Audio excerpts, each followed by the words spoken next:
오후 1시 15분 워싱턴 DC 조지타운 대학교 월시 외교대학원 6층에 위치한 아시아 정치연구센터 CAPR 한국 담당 선임 연구원 연구원실에서 긴급 브리핑 알림이 울렸습니다. 15년간 한반도 정치와 동북아 국제 관계를 연구해온 학자로서 이렇게 극적인 정치적 반전을 목격한 것은 처음이었어요. 제 이름은 데이비드 스트라우브 박사, 덕터 데이비드 스트라우브, 전 미 국무부 한국과장 출신으로 현재 한미 관계와 한국 내정 전문가입니다. 그날 아침까지만 해도 평범한 한국 정치 동향 분석 보고서 작성이었습니다. 윤석열 정부의 중간평가, 야당의 대정부 견제 전략, 2027년 대선 주자들의 움직임 분석을 하던 중 오후 12시 47분경 청와대에서 대통령 긴급 국정연설 예고라라는 속보가 나왔습니다. CNN 서울 특파원인 폴라 행콕스가 급히 전화를 걸어왔어요. 데이비드, 청와대가 갑자기 오후 3시 긴급 국정연설을 발표했어. 내용을 전혀 예고하지 않았는데 뭔가 중대한 일이 일어날 것 같아. 그녀의 목소리에 긴장감이 배어 있었습니다. 저는 즉시 한국의 주요 정치 소식통들에게 연락을 취했어요. 민주당 최고위원 출신인 이재명 대표 측근, 국민의힘 한동훈 대표 참모, 청와대 출입 기자들까지 모두 완전히 예상 밖이라는 반응이었습니다. 오후 3시 저는 실시간으로 한국의 KBS, MBC, SBS, 연합뉴스TV를 동시에 시청하며 긴급 연설을 지켜봤습니다. 윤석열 대통령이 집무실이 아닌 청와대 영빈관 대회견장에서 연단에 섰을 때 그의 표정에서 범상치 않은 결연함을 느낄 수 있었어요. 국민 여러분, 오늘 저는 대한민국 정치사의 새로운 전환점이 될 중대한 결정을 발표하고자 합니다. 윤 대통령의 첫 마디가 전국을 정적으로 만들었어요.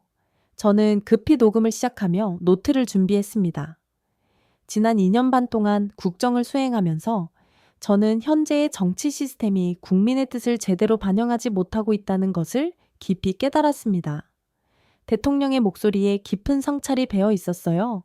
그리고 폭탄 발언이 터졌습니다. 따라서 저는 오늘 국민 여러분께 새로운 제안을 드리고자 합니다. 2027년 대통령 선거를 1년 앞당겨 2026년 12월에 실시하고 동시에 국회의원 선거도 함께 치르는 통합선거제를 도입할 것을 제안합니다. 저는 놀라서 의자에서 일어났어요. 이는 한국 정치사상 유례없는 제안이었습니다. 더 놀라운 것은 다음 발언이었어요. 또한 이 통합선거에서는 기존 정당 체제를 뛰어넘어 국민이 직접 추천하고 검증하는 시민후보제를 도입하겠습니다. 국민이 온라인 플랫폼을 통해 후보자를 추천하고 공개적인 토론과 검증을 거쳐 최종 후보를 선정하는 것입니다. 이는 단순한 선거 일정 변경이 아니라 한국 정치 체제의 근본적 변혁을 제안하는 것이었어요. 저는 급히 CNN 서울지국, BBC 아시아 데스크, 월스트리트 저널 서울 특파원들에게 이 역사적 순간을 공유했습니다. 연설은 더욱 구체적으로 이어졌습니다. 현재 우리 정치는 진영 논리에 갇혀 국민의 실질적인 문제를 해결하지 못하고 있습니다. 청년 일자리, 부동산, 저출산, 고령화 같은 시급한 현안들이 정치적 공방의 도구로 전락하고 말았어요. 시민후보제는 기존 정당의 공천권과 기득권을 국민에게 돌려드리는 것입니다. 전문성과 도덕성을 갖춘 누구나 국민의 직접 추천으로 후보가 될 수 있고 투명한 검증 과정을 거쳐 선택받을 수 있습니다. 가장 혁신적인 부분은 기술 활용 방안이었어요.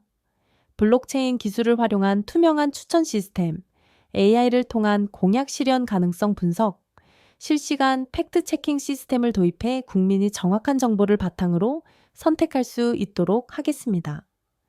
연설 후 즉시 정치권이 들썩였어요. 저는 주요 정당의 반응을 실시간으로 모니터링했습니다. 더불어민주당 이재명 대표가 30분 만에 긴급 성명을 발표했어요. 대통령의 일방적인 제안은 헌법 정신에 위배됩니다. 선거 일정은 국회와 충분한 협의를 거쳐야 할 사안입니다. 하지만 그의 목소리에는 당황스러움이 섞여 있었어요. 국민의힘 한동훈 대표의 반응은 더욱 복잡했습니다. 대통령의 제안은 경청할 가치가 있지만 시민 후보제가 기존 정치 생태계에 미칠 영향을 신중히 검토해야 합니다. 여당 내부에서도 의견이 갈리고 있음을 보여주는 신중한 반응이었어요. 조국 혁신당 조국 대표는 즉각적으로 지지 의사를 밝혔습니다. 기존 정치의 혁신이 절실한 시점에서 대통령의 제안은 시의적절합니다. 시민 후보제야말로 진정한 민주주의의 구현입니다. 개혁신당 이준석 대표는 기술적 측면에 주목했어요. 블록체인과 AI 활용은 21세기 민주주의의 새로운 모델이 될 수 있습니다. 다만 구체적인 실행 방안에 대한 치밀한 계획이 필요합니다. 오후 5시 저는 조지타운 대학의 동료 교수들과 긴급 화상 세미나를 개최했습니다. 참석자는 하버드 케네디 스쿨의 조셉 나이 교수, 컬럼비아 대학의 찰스 암스트롱 교수, 존스 홉킨스 대학의 캐서린 문 교수, 스탠포드 대학의 신기욱 교수였어요. 조셉 나이 교수가 국제정치학적 관점에서 분석했습니다. 한국의 이번 제안은 전 세계 민주주의 국가들이 주목할 만한 실험입니다. 특히 포퓰리즘과 정치 양극화로 고민하는 서구 민주주의에게 새로운 모델을 제시할 수 있어요. 찰스 암스트롱 교수는 역사적 맥락을 제시했어요. 한국은 1987년 민주화 이후 지속적으로 정치 제도를 발전시켜 왔습니다. 이번 제안도 그 연장선에서 보면 한국 민주주의의 또 다른 진화 단계로 볼 수 있어요. 캐서린 문 교수는 젠더와 다양성 측면에서 접근했습니다. 시민 후보제가 성공한다면 기존 정치에서 소외되었던 여성, 청년, 소수 집단의 정치 참여를 크게 확대할 수 있을 것입니다. 신기욱 교수는 한국 사회의 특수성을 강조했어요. 한국의 높은 IT 인프라와 시민의식 수준을 고려하면 이런 디지털 민주주의 실험이 성공할 가능성이 높습니다. 다만 기존 기득권 세력의 저항이 만만치 않을 것입니다. 다음 날 저는 한국의 주요 일간지들의 사설을 분석했습니다. 반응은 극명하게 갈렸어요. 조선일보는 성급한 정치 실험의 위험성을 경고하며 신중론을 폈습니다. 검증되지 않은 시스템으로 국가 운명을 맡기는 것은 위험한 도박입니다. 중앙일보는 혁신적 시도이지만 철저한 준비 필요라는 중간적 입장을 보였어요. 아이디어는 좋지만 실행 과정에서의 부작용을 최소화할 방안이 필요합니다.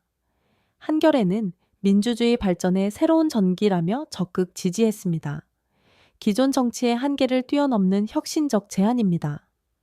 경향신문은 시민 참여 확대의 긍정적 효과에 주목했어요. 직접 민주주의 요소를 강화하는 의미 있는 시도입니다. 일주일 후 저는 서울을 방문해 현지 분위기를 직접 체감했습니다. 강남역, 홍대, 명동 등 주요 거리에서 시민들의 반응을 들어봤어요. 20대 직장인 김민수 27씨는 열띤 지지를 보냈습니다. 기존 정치인들은 우리 세대의 고민을 이해하지 못해요. 시민 후보제라면 진짜 우리를 대변할 사람을 뽑을 수 있을 것 같아요. 40대 주부 박영희 43야 씨는 우려를 표했어요. 좋은 취지는 이해하지만 정치 경험이 없는 사람이 국정을 맡을 수 있을지 걱정돼요. 60대 자영업자 이철호 60B씨는 회의적이었습니다. 정치는 전문성이 필요한 분야인데 인기만으로 뽑힌 사람이 제대로 할 수 있을까요? 30대 IT 개발자 정수빈 30세이씨는 기술적 측면에 관심을 보였어요. 블록체인과 AI 활용은 정말 혁신적이에요. 투명하고 공정한 선거가 가능할 것 같아요. 2주 후 국회에서 본격적인 논의가 시작되었습니다. 저는 국정감사 중계를 시청하며 각 정당의 입장 변화를 관찰했어요. 더불어민주당 내부에서도 의견이 갈리기 시작했습니다. 중진 의원들은 반대 입장을 고수했지만 청년 의원들을 중심으로 찬성 논리가 나오기 시작했어요. 민주당 청년 최고위원 출신 김남국 의원이 파격적인 발언을 했습니다. 기존 정치의 한계는 분명합니다. 시민 후보제가 완벽한 해답은 아니겠지만 시도해볼 가치는 충분합니다. 국민의힘에서도 복잡한 반응이 나왔어요. 친윤계는 적극 지지했지만 친한계는 신중론을 폈습니다. 국민의힘 정점식 정책위 의장은 당론 결정 전에 충분한 당내 논의가 필요하다며 시간을 요청했어요. 가장 적극적인 반응을 보인 것은 제3정당들이었습니다. 진보정당 연합은 풀뿌리 민주주의 구현의 기회에 자마일하며 전면 지지를 선언했어요. 한 달 후 국민 여론조사 결과가 발표되었습니다. 결과는 놀라웠어요.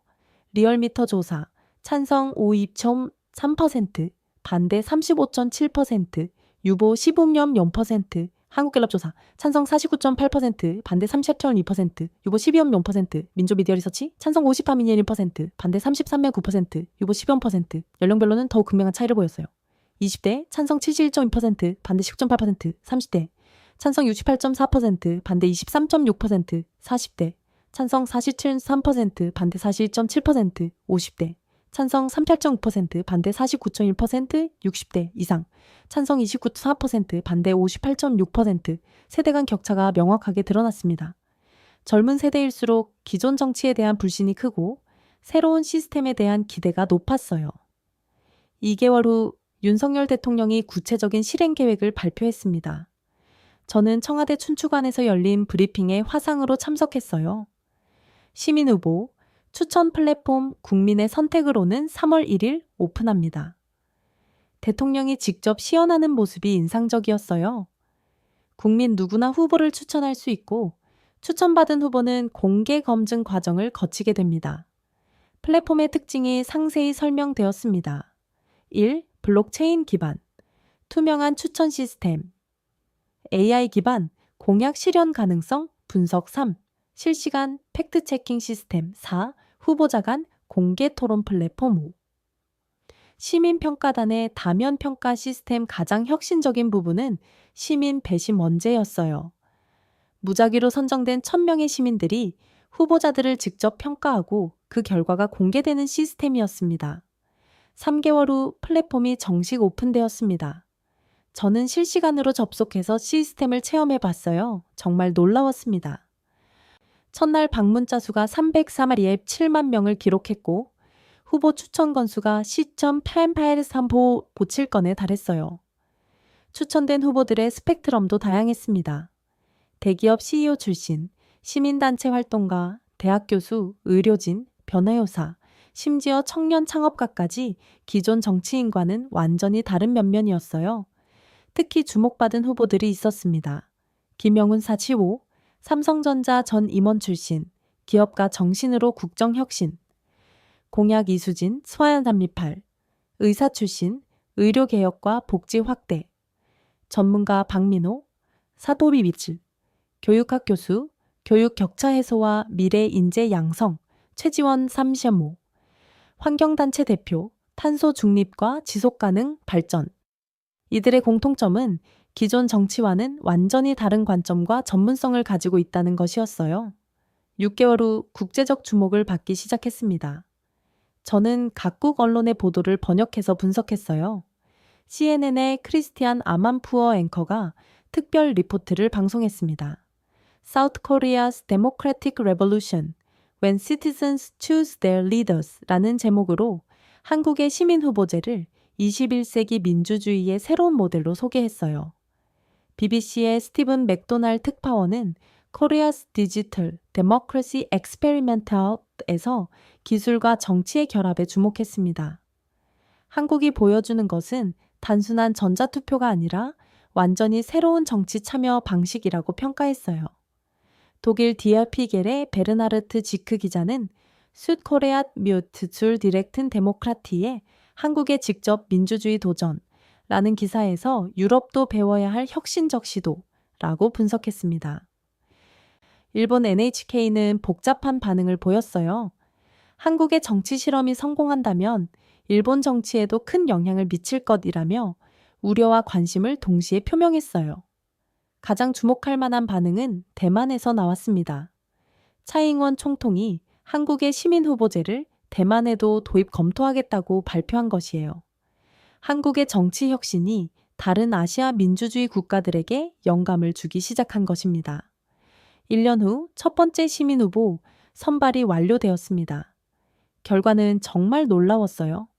대통령 후보 최종 5인 1. 김영훈 사체 후퓨, 전 삼성전자 임원 시민 추천 1위 청미, 이수진 39, 의사, 여성 후보 중 1위 3, 박민호 42, 교육 전문가 정책평가 1위 4, 최지원 36, 환경 전문가 청년층 지지 1위 5, 정현수 52, 전 외교관, 국제관계 전문가 이들의 공통점은 모두 기존 정당과 무관한 인물들이라는 것이었어요.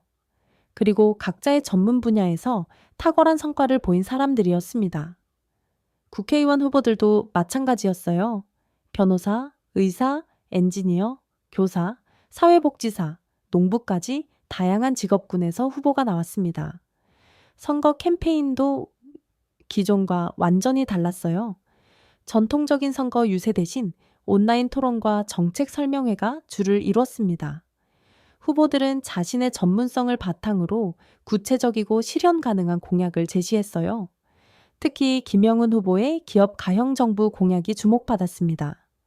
정부를 스타트업처럼 운영해서 효율성을 극대화하고 실패하면 빠르게 수정하는 애자일 행정을 도입하겠다는 것이었어요. 이수진 후보는 예방 중심 복지국가를 제안했습니다. 치료보다 예방이 효율적이듯 또 복지도 사후 지원보다 사전 예방에 집중해야 한다는 의료진다운 접근이었어요. 박민호 후보의 맞춤형 교육 혁명도 화제였습니다. AI를 활용해 각 학생의 특성에 맞는 개인별 교육 과정을 제공하고 획일적 평가 대신 다면적 평가를 도입하겠다고 했어요. 최지원 후보는 탄소 마이너스 한국을 목표로 제시했습니다. 2030년까지 탄소 배출량을 마이너스로 만들고 이를 통해 환경 기술 수출 대국이 되겠다는 야심찬 계획이었어요. 정현수 후보는 외교 강국 코리아를 강조했습니다. 한국이 미중 갈등의 완충지가 아니라 글로벌 이슈의 중재자가 되어야 한다고 주장했어요. 선거 과정에서 가장 인상적이었던 것은 시민 배심원단의 활동이었어요. 무작위로 선정된 1,000명의 시민들이 한 달간 후보들을 깊이 있게 평가하고 그 결과를 공개했습니다. 배심원들의 평가는 매우 전문적이고 날카로웠어요. 단순한 인상평가가 아니라 정책의 실현 가능성, 후보자의 전문성, 도덕성, 리더십 등을 다각도로 분석했습니다. 특히 20대 대학생 배심원 김소영 29이 씨의 평가가 주목받았어요. 기존 정치인들의 공약은 너무 추상적이었는데 이번 후보들은 구체적인 수치와 실행 방안을 제시해서 신뢰가 갔다고 평가했어요. 50대 직장인 배심원 이정훈 50후바영 씨는 처음에는 정치 경험이 없는 사람들이 국정을 맡을 수 있을지 의문이었는데 오히려 전문성과 신선함이 기존 정치인들보다 나은 것 같다고 했어요. 선거 결과는 충격적이었습니다. 투표율이 89.7%로 한국 선거 사상 최고치를 기록했어요. 젊은 층의 참여가 특히 높았는데 20대 투표율이 94.0%에 달했습니다. 당선자 발표 순간 저는 CNN 스튜디오에서 생방송으로 해설을 했어요. This is not just an election, but a revolution in Korean democracy 라고 평가했습니다. 최종 결과 대통령 김영훈 전 삼성전자 임원 31.3% 국회의원 기존 정당 소속 38% 시민후보 6부 2% 국회 구성이 완전히 바뀌었어요. 기존 양대 정당의 의석이 크게 줄고 시민 후보들이 과반을 차지했습니다. 이들은 정당이 아닌 정책 그룹을 결성해서 활동하기로 했어요. 경제혁신그룹, 사회복지그룹, 교육개혁그룹, 환경보호그룹, 외교안보그룹으로 나뉘어져 각자의 전문성을 바탕으로 정책을 개발하고 추진하기로 했습니다. 김영훈 대통령 당선자의 승리 연설이 인상적이었어요. 오늘 국민 여러분께서 선택한 것은 저 개인이 아니라 새로운 정치의 시작입니다. 저는 CEO가 아니라 국민이 고용한 최고 관리인으로서 겸손하게 일하겠습니다. 2년 후 새 정부의 성과가 나타나기 시작했습니다. 저는 한국을 다시 방문해 변화를 직접 확인했어요. 가장 눈에 띈 변화는 정부 운영 방식이었습니다. 기존의 관료적이고 경직된 시스템 대신 민간 기업의 애자일 방식을 도입했어요. 정책을 작은 단위로 나누어 빠르게 시행하고 문제가 발생하면 즉시 수정하는 방식이었습니다. 정부 스타트업 버위와 프로젝트의 책임자인 김철수 정책기획비서관 전 네이버 개발자를 만났어요. 정부도 스타트업처럼 빠르게 움직일 수 있어요. 6개월마다 정책을 점검하고 성과가 없으면 과감히 폐기합니다. 실제로 새 정부는 첫 해에만 127개의 새로운 정책을 시행했고 그중 31개를 효과 부족으로 폐기했어요. 이런 빠른 시행착오가 오히려 정부 효율성을 높였습니다. 교육 분야의 변화도 놀라웠어요. 박민호 교육부 장관, 전 서울대 교육학 교수. 이 추진한 AI 맞춤형 교육 시스템이 전국에 도입되었습니다. 서울 강남구의 한 초등학교를 방문했는데 학생들이 각자 다른 속도와 방식으로 공부하고 있었어요. AI가 각 학생의 학습 패턴과 이해도를 분석해서 개인별 맞춤 교육 과정을 제공하는 것이었습니다. 담임교사인 이영희 32 선생님이 설명해 줬어요. 예전에는 모든 아이를 같은 방식으로 가르쳤는데 이제는 각 아이의 특성에 맞게 가르칠 수 있어요. 수학을 어려워하는 아이에게는 게임으로, 언어의 소질이 있는 아이에게는 토론으로 접근하는 시기죠. 환경 정책도 급진전을 보였습니다. 최지원 환경부 장관, 전 그린피스 코리아 대표의 탄소 마이너스 프로젝트가 국제적 주목을 받았어요. 인천 청라지구에 건설된 탄소 흡수 도시를 견학했는데 정말 미래 도시 같았어요.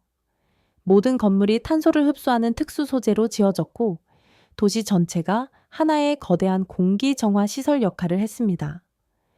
프로젝트 책임자인 김환경 박사 KIST 출신가 자랑스럽게 설명했어요. 이 도시는 10만 명이 거주하면서도 탄소 배출량이 마이너스예요. 오히려 대기 중 탄소를 흡수해서 정화하는 역할을 합니다. 외교 분야의 성과도 눈부셨어요. 정현수 외교부 장관 전 유엔 대사. 이 추진한 한국형 중재 외교가 국제사회에서 높은 평가를 받았습니다. 특히 미중 갈등 중재 역할이 주목받았어요. 한국이 주도한 동아시아 평화협의회를 통해 미국과 중국이 대화 테이블에 앉게 된 것입니다. 워싱턴에서 만난 토니 블링컨 전 국무장관이 인상적인 평가를 했어요. 한국의 새로운 외교 스타일은 기존의 편가르기 외교를 넘어선 것입니다. 진정한 글로벌 중재자로서의 역할을 하고 있어요. 베이징에서도 비슷한 반응이었어요. 왕이 전 외교부장이 한국은 이제 아시아의 스위스 역할을 하고 있다고 평가했습니다. 3년 후 국제적 벤치마킹이 시작되었습니다. 대만이 가장 먼저 한국의 시민 후보제를 도입했어요. 라이칭더 총통이 직접 서울을 방문해서 시스템을 견학하고 갔습니다. 유럽에서도 관심이 높았어요. 에스토니아가 디지털 민주주의의 다음 단계로 한국 모델을 연구하기 시작했고 핀란드는 시범 운영을 검토한다고 발표했습니다. 가장 놀라운 것은 미국의 반응이었어요. 캘리포니아 주정부가 한국의 시민 후보제를 주지사 선거에 시범 적용하겠다고 발표한 것입니다. 개빈 뉴섬 캘리포니아 주지사가 실리콘밸리에서 열린 기자회견에서 한국이 보여준 것은 기술과 민주주의의 완벽한 결합이라고 평가했어요. 4년 후 한국의 정치 혁신이 글로벌 트렌드가 되었습니다. 유엔이 디지털 민주주의 가이드라인을 제정하면서 한국 모델을 표준으로 채택했어요. 반기문 전 유엔 사무총장이 한국이 21세기 민주주의의 새로운 패러다임을 제시했다고 평가했습니다. 현재 저는 Korea's Democratic Revolution From Traditional Politics to Citizen-Centered Governance라는 책을 집필 중입니다. 이 책은 이미 20개국에서 번역 출간이 예정되어 있어요. 핵심 메시지는 다음과 같습니다. 첫째, 기술은 민주주의를 발전시킬 수 있는 강력한 도구다.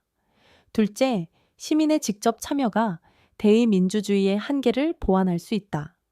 셋째, 전문성과 도덕성을 갖춘 시민 후보가 기존 정치인보다 나을 수 있다. 넷째, 정치 혁신은 한 번에 이루어지는 것이 아니라 지속적인 과정이다. 마지막으로 이 모든 변화의 시작점이 바로 2025년 10월 9일 윤석열 대통령의 그 역사적 제안이었다는 점을 강조하고 싶어요. 한 사람의 용기 있는 결단이 어떻게 국가 전체를 변화시킬 수 있는지를 보여준 것입니다.